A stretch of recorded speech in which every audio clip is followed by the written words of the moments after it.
जो आलू के पत्ते मुड़ जाते हैं, चाहे वो ऊपर की ओर मुड़े हुए हों, चाहे नीचे की ओर मुड़े हुए हों, इसको कुछ लोग वायरस कहते हैं, कुछ लोग कीट माहू का अटैक कहते हैं। वास्तव में वह है क्या? उसकी कैसे पहचान करेंगे और कैसे उसका इलाज करेंगे? इस सब पर वैज्ञानिक तरीके से चर्चा करने के लिए मैं इस वीडियो को बना रहा हूँ। दोस्तों, पूरा वीडियो ज़रूर देखिएगा, क्योंकि इस वीडियो के अंदर एक महत्वपूर्ण चीज़ है। लीफ कर्ड वायरस, पत्ते मुड़ने का आखिर क्या कारण है? हम सबसे पहले इस बात पर चर्चा करेंगे। दोस्तों, आपने ज़्यादातर देखा होगा, आलू की फसल पर कुछ पत्ते नए मुड़े हुए होते हैं, कुछ पुराने पत्ते मुड़े हुए होते हैं, कुछ पत्ते छोटे छोटे हो जाते हैं, कुछ कड़क हो जाते हैं, कुछ नरम हो जाते हैं, कुछ बैंगनी कलर के हो जाते हैं, कुछ रेड कलर के हो जाते हैं, कुछ पीले हो जाते हैं। बहुत सारे अलग अलग लक्षण हैं और कुछ लोग इसको वायरस भी कहते हैं, कुछ लोग इसको माहू का अटैक भी कहते हैं, कुछ एफिड्स का अटैक कहते हैं, कुछ कीट का अटैक कहते हैं।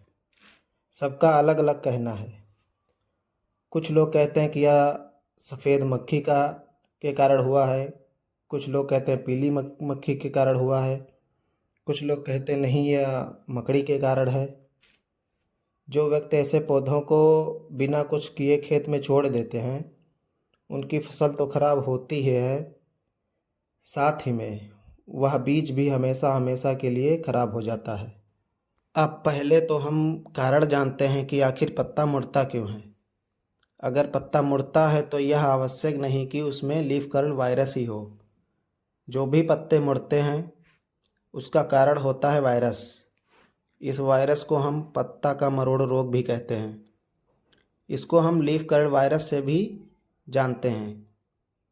तो सबसे पहले मैं आपको बता दूं, अगर पत्तियां ऊपर की तरफ मुड़ रही हैं तो कितनी मुड़ रही हैं, कैसे मुड़ रही हैं, इसके लिए पहले आप क्या करेंगे, पत्ती को तोड़ लेंगे, उसको हाथ से टच करके देखें। अगर पत्ती कड़क है तो उसमें वायरस हो सकता है, अभी कन्फर्म नहीं है, लेकिन इसमें नाइट्रोजन की कमी के कारण भी पत्तियां मुड़ जाती हैं और पोटेशियम की कमी के कारण भी पत्तियां मुड़ जाती हैं। और अगला कारण तो वायरस है ही। मैं ये बता दूं, अगर पोषक तत्वों की कमी है तो उसको तो पूरा करके आप उसका ट्रीटमेंट कर देंगे। अगर नाइट्रोजन की कमी होगी तो नीचे के पत्ते पीले दिखाई देंगे और ऊपर के पत्ते हो सकता है थोड़े बहुत मुड़े हुए दिखाई दे जाएं। अगर पोटेशियम की कमी होगी तो पत्तियां कटोरी नुमा हो सकती हैं, लेकिन उस पर जो है बैंगनी रंग की छींटें भी दिखाई देंगी और नीचे के पत्ते साफ सुथरे दिखाई देंगे। और अगर वायरस है दोस्तों, तो पत्ते पूरी तरह से मुड़े हुए होंगे। पहले शुरुआत में नए पत्ते सिकुड़ते हैं और फिर पुराने भी सिकुड़ने लगते हैं।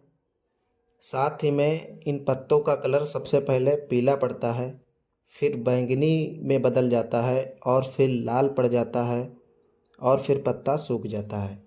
फिर पूरी तरह से फसल बेकार हो जाती है। अब आप समझ गए होंगे अलग अलग डिफरेंस। अब हम वायरस की बात करें तो वायरस का अटैक दो कारण से हो सकता है। पहला कारण है बीज। अगर इन्फेक्टेड बीज है और उसको आपने बो दिया है तो उसका कोई इलाज नहीं है, और उसका यही इलाज है कि आप उस पौधे को उखाड़ें और जला दें या मिट्टी में दबा दें। उसमें जो वायरस है, दो कारण हो सकते हैं। पहला कारण है green pitch aphid. Green pitch aphids जो होते हैं उनका वैज्ञानिक नाम है माइजस पर्सी। माइजस पर्सी के कारण भी हो सकता है। और दूसरा जो कारण है वह है उसका पोटैटो एफिड्स, जिसका वैज्ञानिक नाम है माइक्रोसाइफम एफरबी। माइकोसाइफम एफरबी के कारण भी हो सकता है। अगर इसके कारण है तो उसका कोई इलाज नहीं। इसका बस यही इलाज है कि उसको उखाड़ें, जला दें या उसको मिट्टी में दबा दें या उसको अपनी फसल से उखाड़ कर दूर फेंक दें। अगर एक इफेक्टेड पौधे पर कीट माहू चिपकता है और उसका रस चूस लेता है और उस पौधे से दूसरे पौधे पर बैठता है जाके, तो उस वायरस को वहाँ भी छोड़ देता है। ऐसे ऐसे दूसरे से तीसरे, तीसरे से चौथे और धीरे धीरे वो आपकी पूरी फसल को इफ़ेक्टेड कर देता है और पूरी फसल खराब भी हो सकती है। और ऐसे इफ़ेक्टेड पौधे के बीज आगे आपकी भूमि में भी इन्फेक्शन का वायरस करते हैं और अगर दोबारा उस सीड का उपयोग करते हैं तो इस भूमि को भी खराब करेंगे और दूसरी भूमि को भी खराब कर देंगे। तो आपको ऐसे पौधों को नष्ट कर देना ही उचित है। हाँ, अगर आप नष्ट नहीं करना चाहते तो आप पौधे के ऊपर का भाग काट करके उस पर कॉपर सल्फेट का स्प्रे कर दें ताकि वायरस ज़्यादा ना फैले और वहीं के वहीं थम जाए। अगर नई पत्तियाँ ऊपर की ओर मुड़ती हैं तो इसका कारण है थ्रिप्स, वो उसमें लगे होंगे। अब आपको पत्ते को तोड़ना है और सनलाइट में देखना है तो उस पर आपको थ्रिप्स छोटे छोटे नज़र आ जाएंगे। ये थ्रिप्स पत्तियों का रस चूस लेते हैं जिससे पत्तियों में पाए जाने वाला क्लोरोफिल कम हो जाता है, उसकी वेन्स डैमेज हो जाती हैं और फोटोसिंथेसिस कम हो जाता है। फोटोसिंथेसिस कम होने की वजह से ही पौधे को भोजन नहीं मिल पाता है।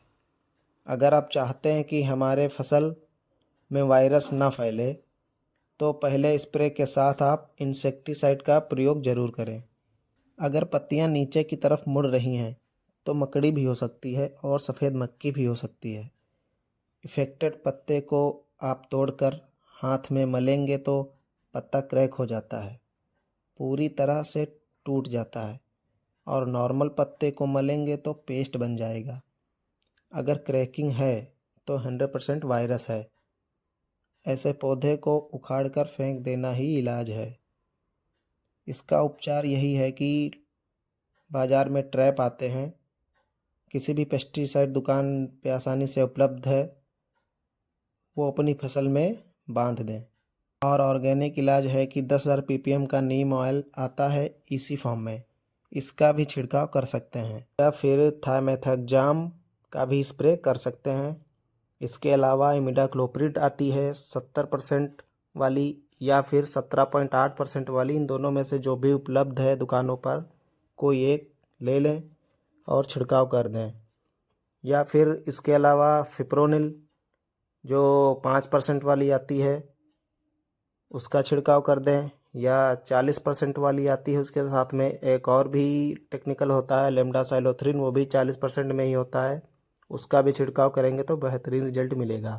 इससे फसल हमारी सुरक्षित बनी रहेगी। धन्यवाद किसान भाइयों।